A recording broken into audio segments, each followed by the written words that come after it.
Hello and welcome to Theta Sigma's Doctor Who podcast number 68. This week, after your feedback on a fairly new piece of fan baiting from the Moff, we're drawing to a close our series about some of the less well remembered classic series aliens, with a look at those cousins to the Silurians, the Sea Devils. This is our planet. My people ruled the earth when man was only an ape.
Now, it won't have escaped your notice, I'm sure, that a few days back, showrunner Stephen Moffat dared to question the very origins of the Doctor himself, challenging fandom to come up with quotes from the series so far where it's explicitly stated that the Doctor is not human. As you can imagine, there have been all sorts of responses to this. Now, I have my own ideas and quotes to bring to bear on this, the most recent of the Moff's heretical views, but I'll save them until after we've heard from a couple of people who posted their responses on Theta Sigma's Doctor Who podcast on Facebook. Jeff Waddell responded with a single word: rubbish. And for reasons I'll come back to shortly, I completely agree with you, Jeff. Andrew Marmot said, an interesting bit of fan baiting from the Moff. I can hear the gnashing of teeth from here. Whilst I've never thought of the Doctor as human, it could be that he has a point.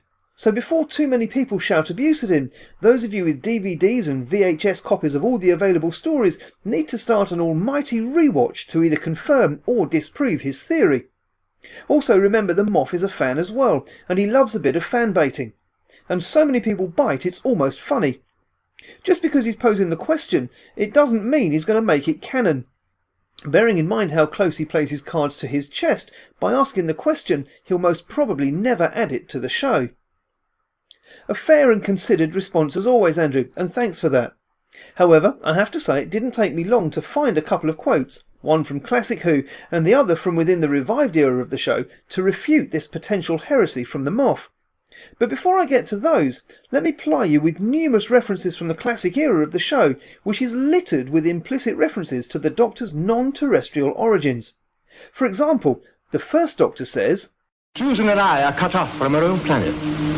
But one day, we shall get back. Yes, one day. He actually uses the phrase, our own planet, more than implying that he and Susan are not from Earth, and that indeed Earth is not their planet. Then, following his first regeneration, the second Doctor says, That's it. I've been renewed. It's part of the TARDIS. Without it I couldn't survive.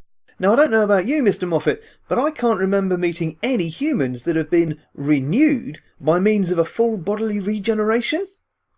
The third Doctor does become more explicit in his explanation of his origins. When asked by Sontaran Lynx where he comes from, he replies, Gallifrey. I am a Time Lord. Not, tooting Beck, I am a human. The implication is more than clear here, I think. The fourth Doctor is indignant almost to the point of being insulted when he's called human, and he responds with, Oh, please don't call me human. Just Doctor will do very nicely, thank you. His successor, when on the Eye of Orion at the start of the 20th anniversary special The Five Doctors, says, A man is the sum of his memories, you know, a Time Lord even more so. Implying that the memories of his past that are being wiped away are having a far greater effect on him as a Time Lord than they would on a human male. The Sixth Doctor shouts his species, somewhat explicitly, when he says, I am a Time Lord! No explanation needed there, I think. Now let me also say that it's not unusual for the show throughout its 50-year history to refer to the Doctor as having two hearts. While that may not be stating it explicitly, Mr. Moffat, how many humans do you know with two hearts? And that leads me on nicely to my next quote. In the 1996 television movie, the Seventh Doctor is shot and has to be operated on. As Amazing Grace is about to plunge the knife into him, the Doctor wakes up and, grabbing her arm, says, I am not human, I am not like you. And if that's not stating it explicitly, then I don't know what is. Oh, hold on a moment. I do know what's stating it explicitly. Right. Where do you want to start? The inside's bigger than the outside? Yes? It's alien. Yeah. Are you alien? Yes. Is that alright? Yeah. And there we have the Ninth Doctor stating explicitly that he is alien. Now I know the Moff has introduced the get-out clause of the Doctor lies, but his question to fandom was to find something in the show where it's explicitly stated that the Doctor is not human. And there you've had a couple of examples of that without having to think too hard. Case closed, I think, Mr. Moffat. Our astronomers predicted that a great catastrophe would end all life on the face of the Earth. And so on to the last in the current series, looking at some of the less well-remembered aliens of the classic series. The Sea Devils were amphibious Earth reptiles. Like their land-based cousins the Silurians, they lived in prehistoric times in a scientifically advanced civilization. As their aquatic colonies woke from hibernation, these one-time rulers of Earth attempted to reclaim the planet, usually leading to conflict with its new rulers, humankind. Sea Devils looked somewhat like humanoid turtles or plesiosaurus. They had beak-like mouths, large eyes, 2 fins on the head, and long necks. They have 3 webbed digits on their hands and feet. Their skin tones came in a variety of shades, including green, blue, and orange. They're much tougher than humans since they need to survive the crushing depths of the ocean. Sea Devils communicated in a language like sonar, but they could also speak human languages in a whispering, rasping voice. A Sea Devil's skin is slimy to the touch. The Silurians are related to the Sea Devils, though they were genetically divergent enough to create problems for the offspring of such matings. You know our history. According to the book All-Consuming Fire, the Sea Devils worshipped the Great Old One known as Dagon as their god. They were determined to retake the planet from the humans, and they held an unwavering view that, as the original rulers, it would always be their right to do so. The Sea Devils were more advanced than the humans of the 20th century when they went into hibernation. They had thousands of underwater colonies dotted across the globe, each filled with millions of their kind. These bases were carved out of rocks and were generally covered in algae and seaweed. The colonies could be awoken en masse through the use of a sonic signal. However, they used a less effective hibernation technology in these bases, leading to some muscular degradation when they were brought back in the TV story The Warriors of the Deep. They also used special orange capsules to transport land-dwelling creatures. The Sea Devils carry stockpiles of weapons in these bases, typically themselves using a small round laser weapon. During their invasion of Sea Base 4 in the TV story The Warriors of the Deep, they made use of a larger version of the same device to cut through the doors.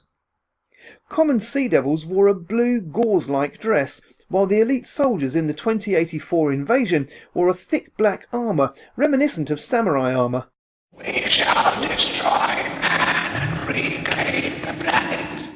While the Silurians ruled the Earth, the Sea Devils were used as their foot soldiers. When the moon was coming dangerously close to Earth, they returned to their colonies to hibernate.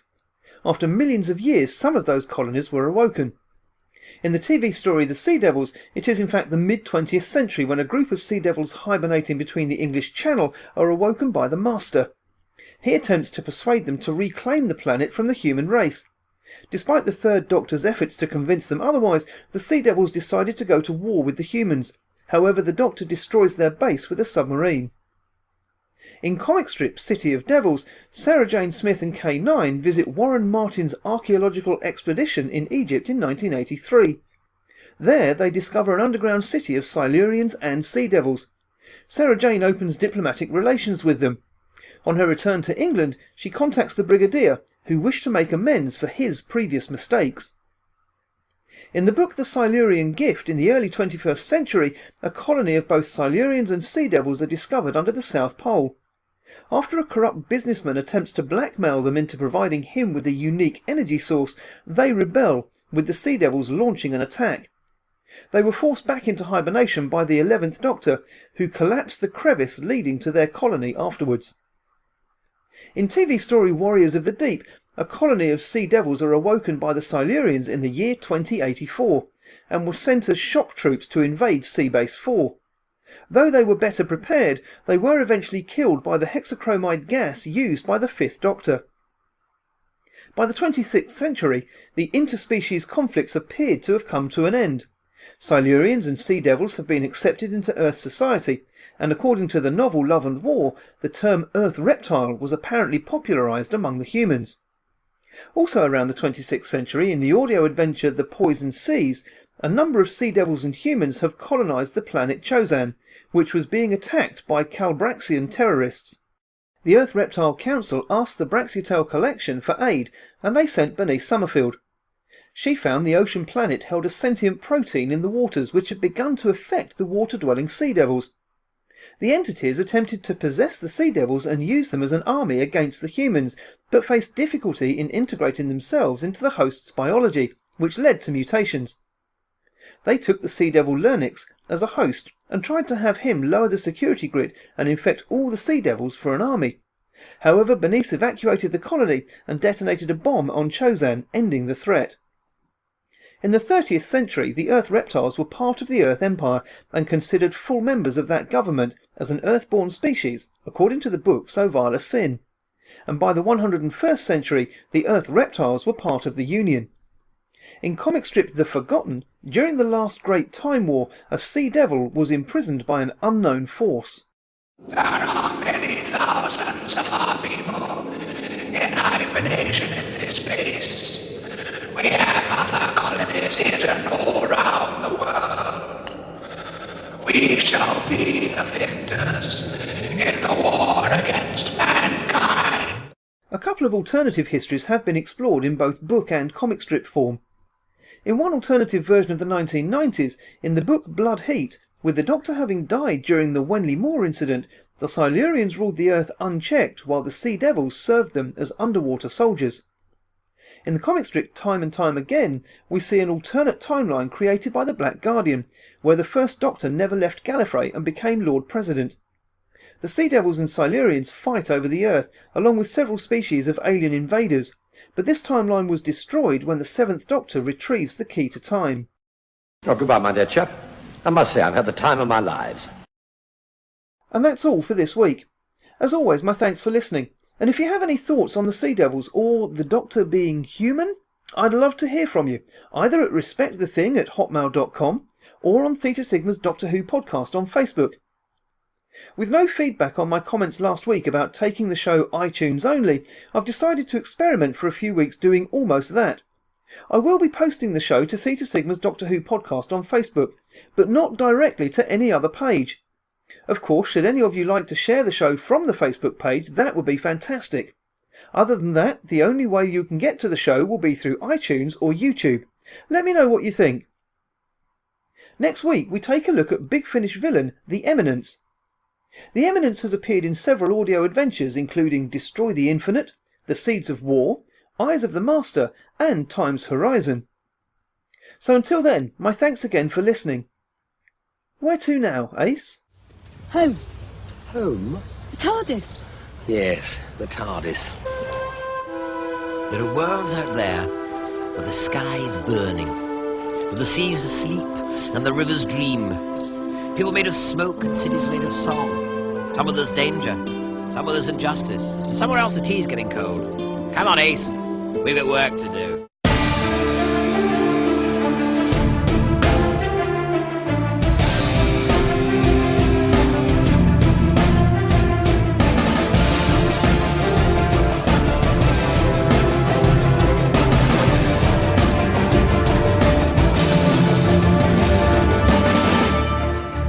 Thank you for listening to Theta Sigma's Doctor Who podcast. Doctor Who and its associated shows are all copyright and property of the BBC, and no infringement is intended.